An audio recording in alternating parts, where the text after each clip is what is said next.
Hello students, आज हम आपको जो पेलेमोन होता है उसके रेस्पिरेटरी ऑर्गन के बारे में बता रहे हैं। इसका रेस्पिरेटरी जो सिस्टम्स होता है उसकी अगर बात की जाए तो सबसे पहले बताएं कि प्रोन क्या होता है। एक्वेटिक एनिमल्स होता है और ये वाटर में जो डिजोल्व ऑक्सीजन होती है उस पर डिपेंड होता है। इसका रेस्पिरेटरी सिस्टम जो होता है वाटर में डिजोल्व ऑक्सीजन पर डिपेंड होता है। प्रोन का जो रेस्पिरेशन होता है वो 3 टाइप्स में है। 3 ऑर्गन्स पार्टिसिपेट होते हैं उसमें। एक तो ब्रेंकियोस्टेगाइट, एपिपोडाइट एंड लास्ट क्या होता है, गिल्स। अगर ब्रेंकियोस्टेगाइट्स की बात की जाए, जैसे कि यहाँ पे हम दिखाया हुआ है, देखिएगा ब्रेंकियोस्टेगाइट्स जो होता है, ब्रेंकियोस्टेगाइट ब्रेन जो इसका प्रॉन होता है उसके थोरेक्स रीजन में प्रेजेंट होता है।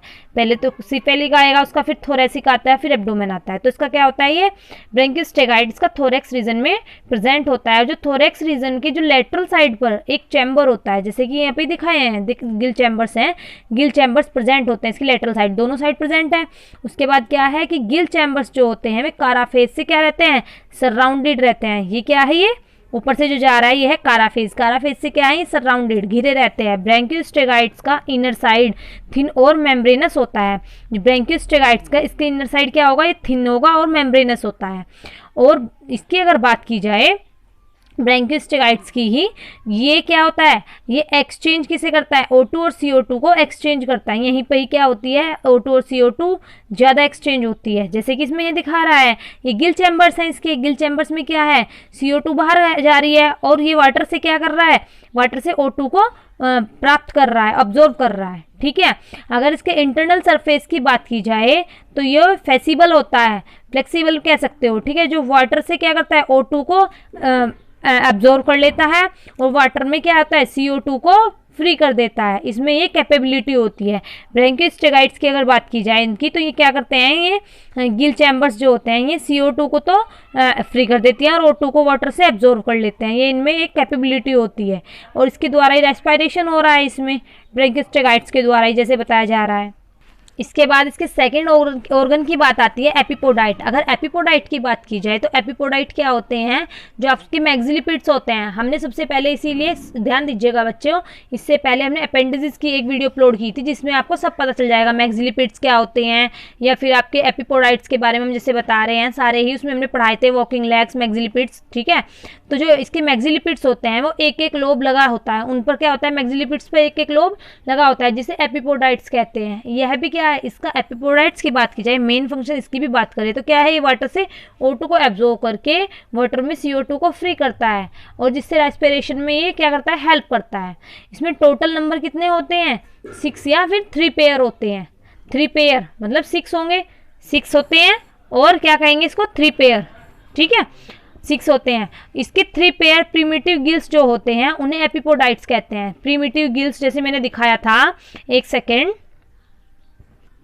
जैसे कि मैंने दिखाया दोनों साइड 3 गिल्स है, 1 2 3 1 2 3, तो क्या है ये 3 पेयर्स हो गए, 6 गिल्स प्रेजेंट है। ठीक है। तो इनको क्या कहा गया, एपिपोडाइट्स कहा गया।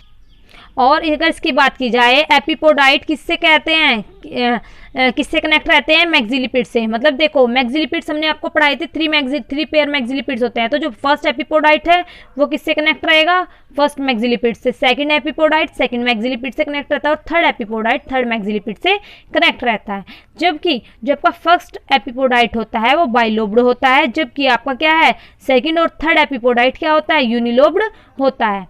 ठीक है बच्चों। इसके बाद आपका हो जाता है ब्रेंकियोस्टेगाइट हो गया, एपिपोडाइट हो गया, अब आता है आपका गिल। तो अगर गिल की बात होती है तो गिल हम आपको बताते हैं, जैसे हमने गिल चैम्बर आपको बताया है, तो ये इसमें 3 टाइप्स के गिल प्रेजेंट होते हैं। वैसे अगर बात की जाए होते कितने हैं गिल, 8 पेयर।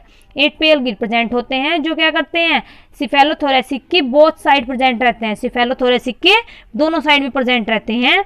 और अगर इनकी बात की जाए 3 पार्ट्स में डिवाइड है ये गिल्स। कितने टाइप्स में हैं, 3 पार्ट्स में। एक तो है पोडोब्रैंक, एक ऑर्थोब्रैंक, एक प्लूरोब्रैंक ब्रेंकिया। ठीक है।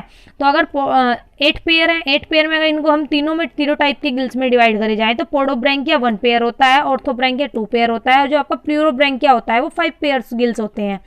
पोडोब्रैंकिया की अगर बात की जाए वो किससे कनेक्ट रहता है, कनेक्ट फॉर सेकंड मैक्सिलिपिड, ये सेकंड मैक्सिलिपिड से कनेक्ट रहता है। ऑर्थोब्रैंकिया के जो 2 पेयर्स होते हैं वो थर्ड मैक्सिलिपिड से कनेक्ट रहता है, जबकि आपका प्लूरोब्रैंकिया 5 पेयर्स होते हैं वो क्या होते हैं, connect for each walking legs. जो आपकी वॉकिंग लेग्स होती है, आपको हमने पढ़ाया था कि 5 इसमें 5 वॉकिंग लेग्स होते हैं, first second third fourth five, तो फिफ्थ वॉकिंग लेग से क्या होता है, ये कनेक्ट होता है।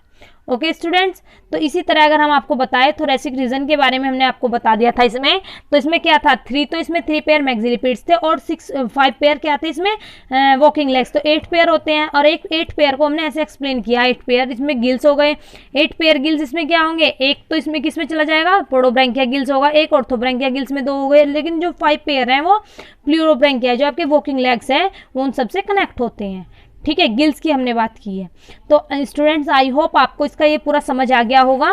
सबसे पहले इसके रेस्पिरेटरी सिस्टम्स की बात की जाए तो ये 3 पार्ट्स में या 3 ऑर्गन से मिलकर बनाया है, ब्रैंकियोस्टेगाइट्स, एपिपोडाइट और गिल्स। और मेन फंक्शन रेस्पिरेशन की बात की जाए तो कैसे करता है वो, मेनली वो जो वाटर में ही रहता है और वाटर से जो वाटर में डिजोल्व ऑक्सीजन है उसको तो उस पर ही डिपेंड होता है, क्योंकि उसको वो ग्रहण करेगा और उसमें CO2 फ्री करेगा। ठीक है, वही उसके रेस्पिरेशन का एक प्रोसेस बनती है या वो हेल्प करती है। उसमें ये 3 ऑर्गन काम करते हैं, एपिपोडाइट्स काम करेंगे, ब्रैंकियोस्टेगाइट काम करेंगे, गिल्स काम करेंगे। एपिपोडाइट्स की अगर बात की, ब्रैंकियोस्टेगाइट्स की बात की जाए तो ये कारापेज से घिरे रहता है और इसमें लेटरल साइड में क्या होते हैं, गिल चैम्बर प्रेजेंट होते हैं। गिल चैम्बर ही क्या करते हैं, O2 और CO2 को एक्सचेंज और एब्जॉर्ब करते हैं। ठीक है, थैंक यू स्टूडेंट्स।